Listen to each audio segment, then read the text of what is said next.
The leaves are changing colour. I've got my scented candles out. My obligatory cold is coming on. Can only mean one thing. It's autumn time. I love this time of year. It's all crisp mornings and cosy nights, and soon Christmas will be upon us. But before we start thinking about Christmas, first of all, of course, we have Halloween. I decided I wanted to make myself into a character for Halloween this year, even though I can't go anywhere, so it'll just be myself and my cat enjoying the costume. Because dressing up isn't just for kids, it's for everybody. But I also didn't just want to kind of whack a costume on and be done. I wanted to make a video with it too, and so I thought I'd do something a little bit different. Ooh. So as you may or may not know, I am a massive nerd, and specifically a major nerd about 3 particular subjects. Number 1, Shakespeare. What soft, what light through yonder window breaks. Number 2, musical theatre. And number 3, folklore and mythology, especially Greek mythology. So I decided that the character I would like to create is one of Greek mythology's most misunderstood monsters. It's our gal, Medusa. But because I am a major nerd, instead of just making myself into Medusa, I would film myself doing it and tell you the story of Medusa and why she is one of the most misunderstood characters in all of Greek mythology. You may as well be wondering at this point as well, yes, I am in my pyjamas because they're cozy and comfy.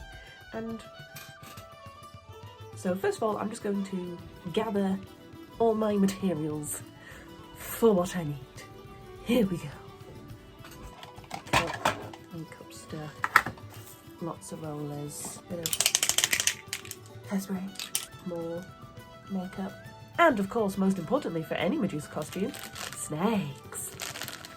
So I'm just gonna brush my hair out first and give you a little bit of background on Medusa in case you're like, who is this Medusa person she keeps talking about? I don't know who that is. So Medusa is a figure in Greek mythology. She's a monster called a Gorgon. So Gorgons are described as being very ugly. They have bronze claws instead of fingernails, and they also have live snakes for hair, which is, you know, a look. There were 3 Gorgons who all lived on an island together. They were sisters. They were called...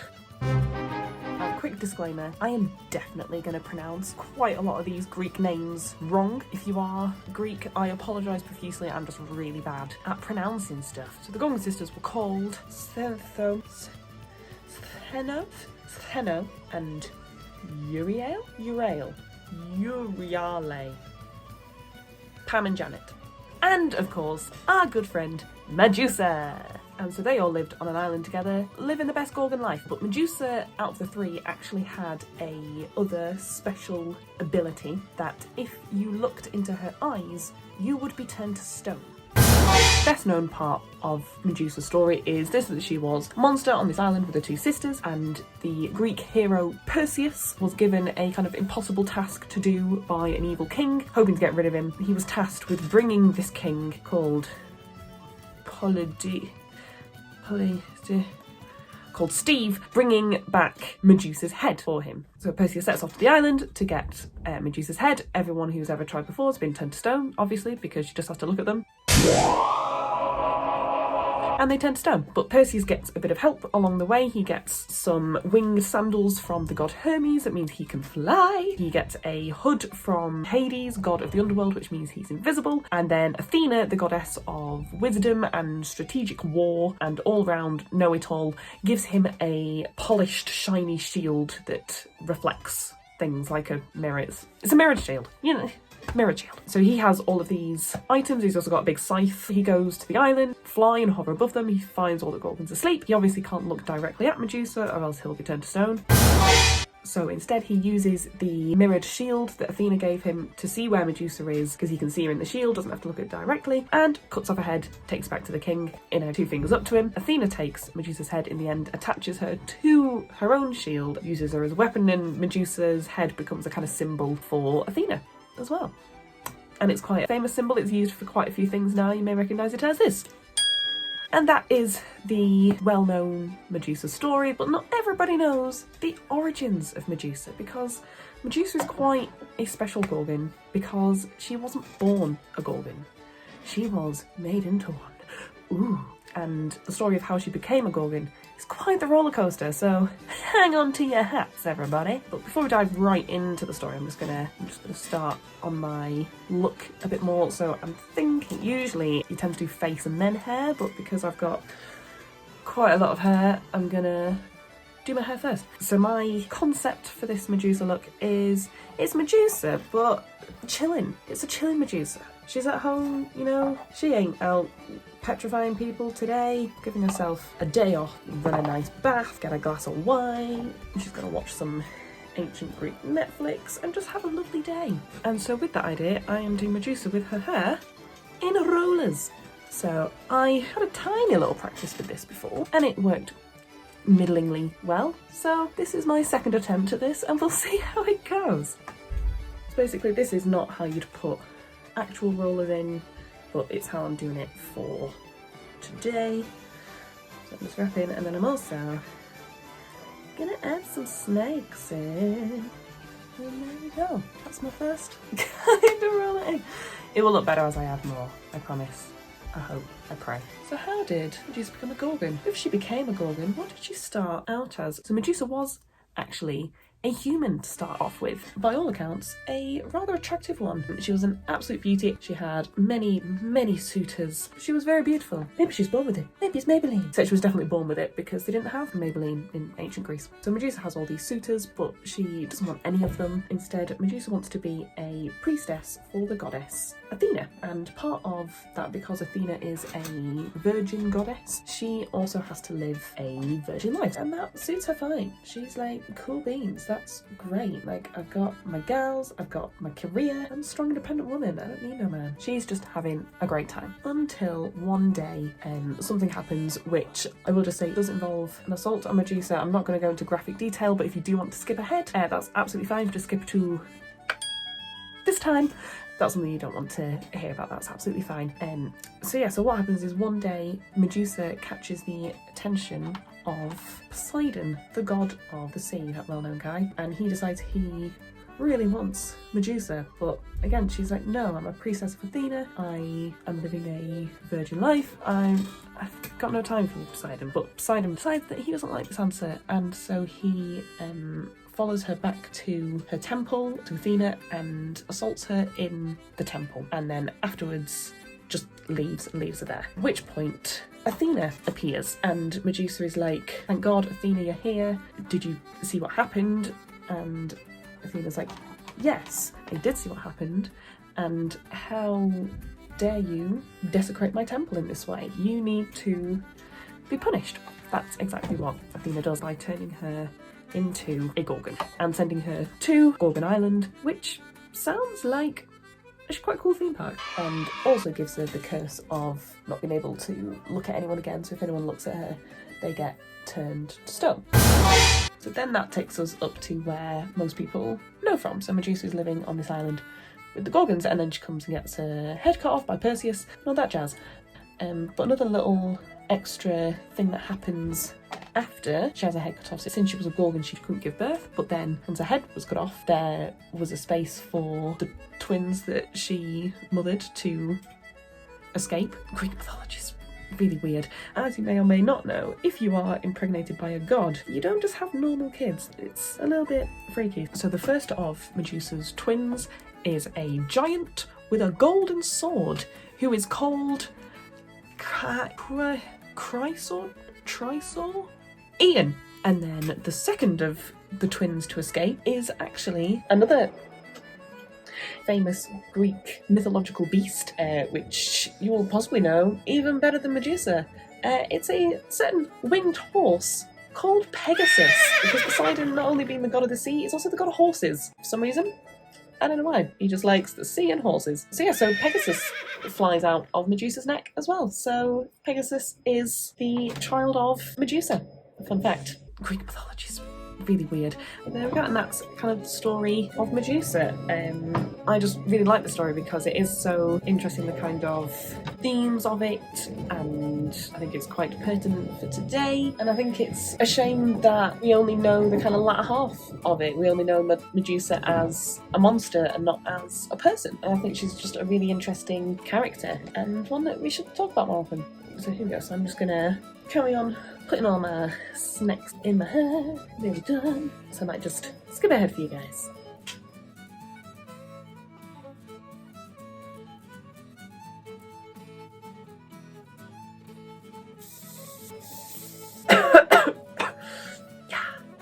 Because now it's time to sort this out.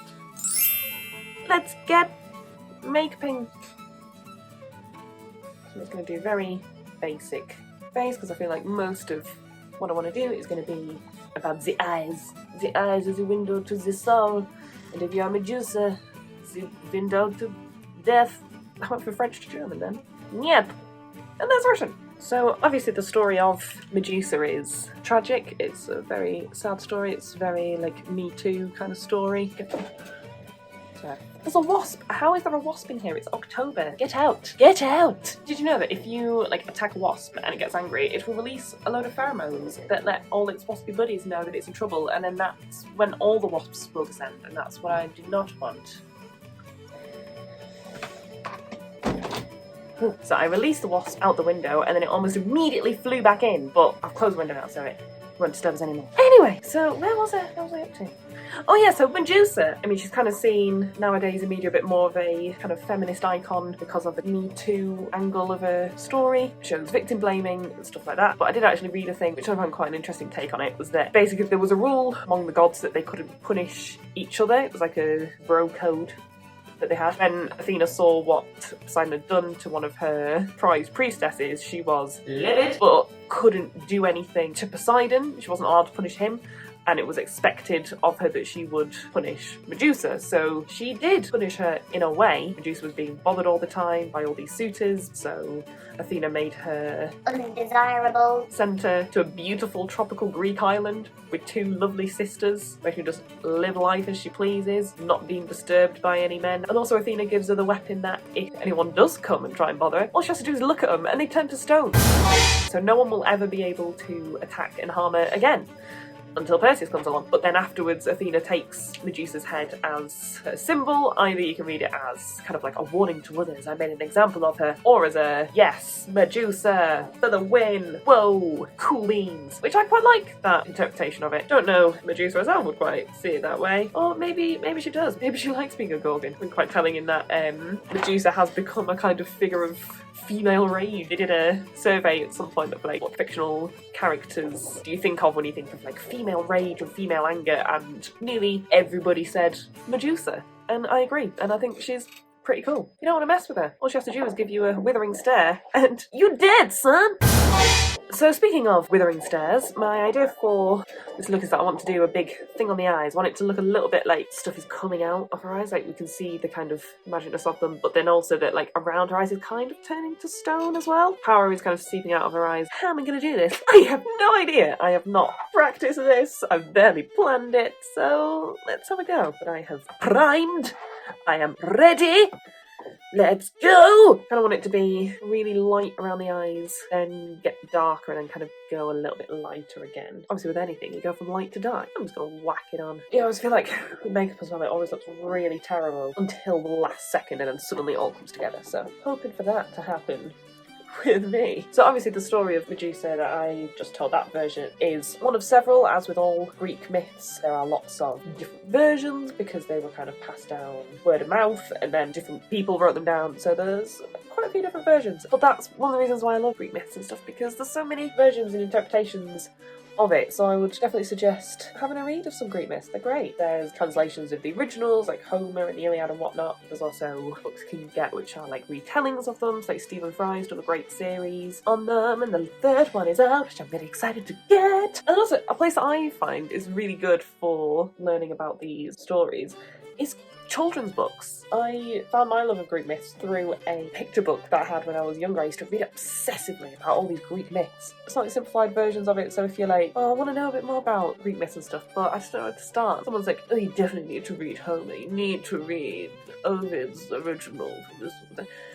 But, you know, that's hard to get into. It's really hard to read. Just get a kid's retelling book, and it's the exact same stories. It might cut out some of the more adult aspects of the stories, but it'll give you a nice base. So, to be honest, if you cut out all of the adult material in Greek myths, there's very little going on. Oh, most of it is just Zeus having sex. Ah. Just put the brush in my eye. I've got like bags under my eyes, but they're like super bright bags. It's like I'm the opposite of tired. I'm so awake. What am I gonna do next? Gold. Gold. Always believe in your soul. Whoa, she got magic coming out of her eyes. Like just rubbing the brush on my hands like shiny. Ooh. So next I'm gonna try and go for this stone effect. So we'll see, I might end up having to like rub everything off and start again. But I have faith. I have faith in myself. I have confidence in sunshine. I have confidence in rain. I have confidence this face will come together. And as you see, I have confidence in me. Yeah. Does anyone else pull faces like that whenever they're doing anything eye makeup wise? Just have to go like, yeah. Stone, stone, always believe in your soul. Okay, so now I want to add a bit of texture to this. It sounds so professional, but secretly I have no clue what I'm doing. I'm just making this up as I go along. It's a bit like Tears Crying Stone. That's the name of an album if ever I heard one. And now, the latest album from Abby Bradbury, Crying Stone. And one of the reasons I love Greek myths and folklore and legend stuff is because you can see like how they've like influenced all our media and stories and stuff. It's just really interesting as well. When you look at folklore from different cultures and different parts of the world, they all have like very similar things in them. And yeah, I just find it really, really fascinating. I especially love Greek myths because they do have these really cool like female characters. I'm gonna go for it's like very, very dark green, which helps because green is kind of, I don't know why green is the colour of Medusa, but it just feels right. Feels right! In my research for this, I was looking at Medusa interpretations. It's quite interesting how much of them are very like glamorous, kind of sexy in a way. I think it's just an interesting thing of Medusa's character as well, that even though she is seen as this like monster, that's kind of like her thing, she is this like horrendous monster character, that people still make her like seductive. Mirrorception. I kind of want to do my eyebrows in green because my hair's gonna be green, so it makes sense. So I've never really known how to do eyebrows very well. Growing up in the 2000s when the trend was for like super skinny eyebrows, I was always like bush. But now the trend is for big bushy eyebrows. That was just ahead of my time. That's all. I want a bit of greeny tinge on my face. So that just looks like sideburn. So yeah, I'm not going to do that. Let's get rid of that. Yeah. I like that the eyes are kind of shiny and a little bit beautiful as well. Some of the stories I read, there was a thing that Perseus did see Medusa's eyes in his shield, but obviously they didn't affect him because it was a reflection. He said that there was like beauty to the eyes that made him want to like turn and look at them for real, but he knew he couldn't because then he'd die. If I was so inclined, I would probably get some like contacts to make my eyes like completely white or gold or something. But alas, I have a weird thing with eyes. Like I hate kind of touching my eyes. Also pleased to have all this just like, because this is just eyeshadow on my mouth. It's nice because it's not too dark. There we go, right, so don't fall out. Because the other thing I've got with this costume, these, because, you know, Medusa can turn people to stone. I assume that she'd also turn her sisters to stone if she looked at them, and she wouldn't want to do that. So I had the idea that maybe when she's just at home, she wears some glasses. Hey, what's up? I'm Medusa. And then ba-ba! Yeah, so the last thing I'm gonna do is go spray my hair, get me costume. I mean, I know what my costume is, and it's only a slight upgrade from the pyjamas, so yeah, this is what it looks like.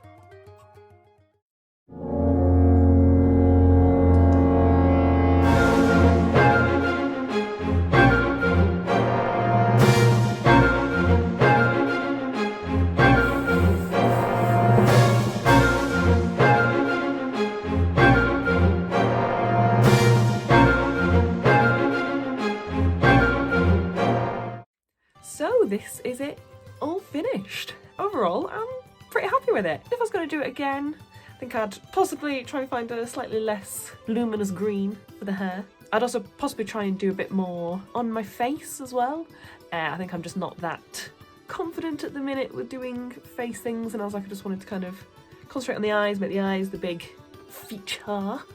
But I'm really pleased with the eyes. I think they look really cool. And yeah, and I really like it with the sunglasses as well. Medusa, making fashion. But boom, surprise! It looks like I thought in my head. I hope you've enjoyed learning a little bit about Medusa as well. I would highly recommend going and looking her up and looking at her story in more detail if you're so inclined, and the different versions of the Medusa myth. It's very interesting.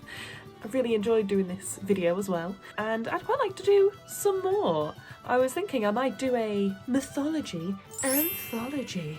Whoa.